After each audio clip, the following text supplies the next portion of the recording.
The way The you way speak you is quietly speak lowering is your status, quietly and you lowering your don't even notice status, it. and you It don't even sounds notice it. clear, It logical, sounds even clear, professional. logical, even professional.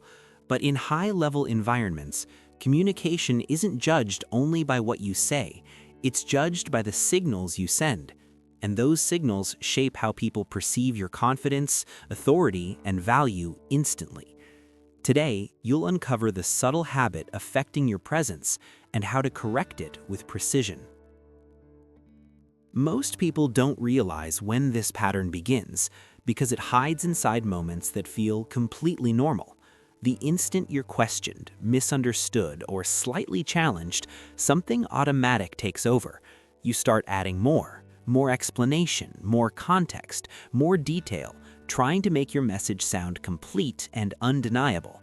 On the surface, it feels responsible, it feels intelligent, but underneath, something subtle starts to shift. The more you add, the more your message begins to feel like it needs support. And when your words don't stand on their own, people don't interpret that as clarity. They interpret it as uncertainty. Your tone becomes slightly reactive, your pace increases, and your focus shifts from expressing your point to ensuring it's accepted. And that's where the dynamic changes. You're no longer leading the interaction, you're adjusting to it in real time. What makes this pattern even more powerful is that it has very little to do with what you're saying and everything to do with how it's delivered. Because in any interaction, people aren't just processing information, they're reading signals. Signals of certainty, stability, and self-trust. And one of the strongest signals you send is how much you feel the need to reinforce your own words. When your communication is grounded, there's no urgency behind it. You state your point clearly, directly, and then you stop. That pause carries weight.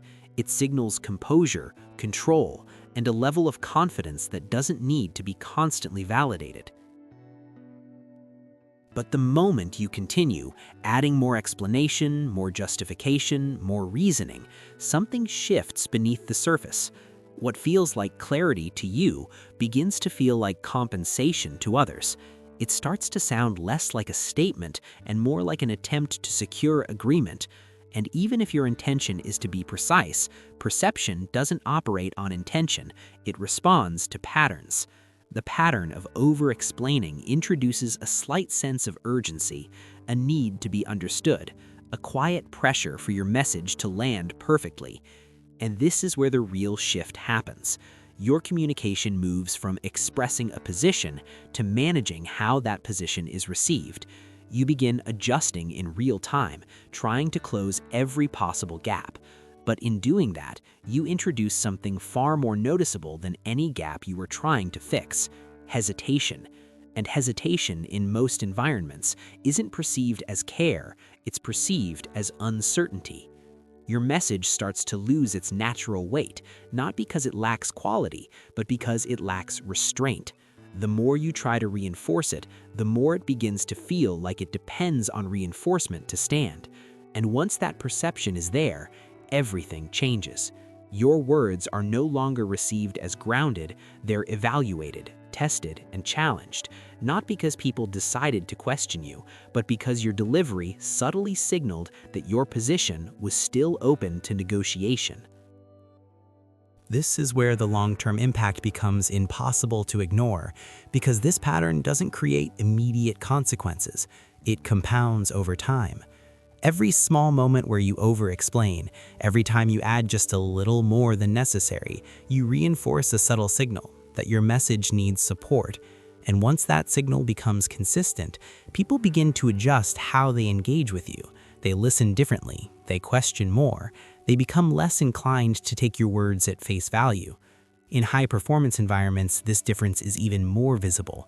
The individuals who command the most respect aren't the ones speaking the most. They're the ones who speak with precision and then allow space. Their words land, and the silence that follows creates presence. It gives others time to process, reflect, and assign value to what was said. That silence is not empty. It communicates control, composure, and a lack of urgency. It signals that the speaker trusts their own message without needing to reinforce it in real time. Now compare that to someone who continues speaking. They begin with clarity, but then they keep going. They try to anticipate every doubt, close every gap, and ensure that nothing is misunderstood. But the longer they speak, the more their message begins to lose focus.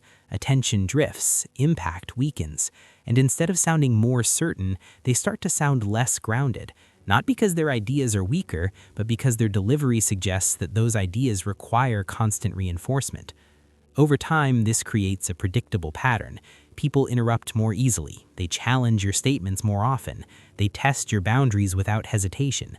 And this isn't a conscious decision, it's a response to the signals your communication is sending. What started as an attempt to be clear slowly becomes a habit that reduces how much weight your words carry.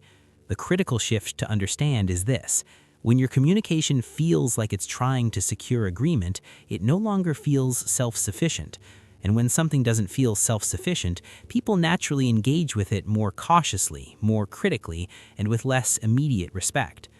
Now here's where everything begins to change, because once you become aware of this pattern, you gain something most people never fully develop: control over your presence.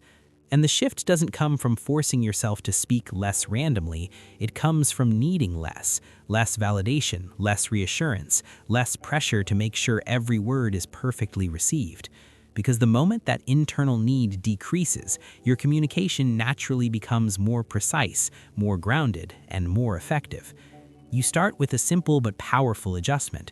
When you make a point, you finish it, and you stop. No extra layers, no automatic clarifications. At first, this will feel uncomfortable. You'll feel the impulse to add one more sentence, to reinforce your idea, to make sure it landed exactly the way you intended. But that impulse is exactly what has been weakening your presence. Every time you resist it, you strengthen how your words are perceived. Then you refine how you respond under pressure. When someone questions you, you answer, but you don't defend. You respond clearly, directly, and then you allow space. That pause is where your authority becomes visible. You also start using silence intentionally. Instead of filling every gap, you let your words settle. That space creates clarity, focus, and control. And in any environment where presence matters, composure is one of the clearest signals of confidence. At the highest level, this isn't just about communication, it's about identity. The way you speak reflects how you see yourself. And when you constantly reinforce your words, you're not just adding clarity, you're revealing a subtle dependence on how others respond. But the moment you remove that need, something shifts immediately. Your presence becomes calmer, sharper, and far more defined. People begin to experience you differently, not as someone trying to be understood, but as someone who understands. Your words start to carry more weight, not because you say more, but because you don't need to. You speak with intention, and you stop with control, and that restraint becomes your signal. So the next time you feel the urge to add more, pause. Let your words stand on their own. Let the silence do what most people never allow it to do: create presence. Because respect isn't built by saying more, it's built by needing less. If this perspective refined the way you see communication, subscribe for more insights on high-level presence, mindset, and professional growth.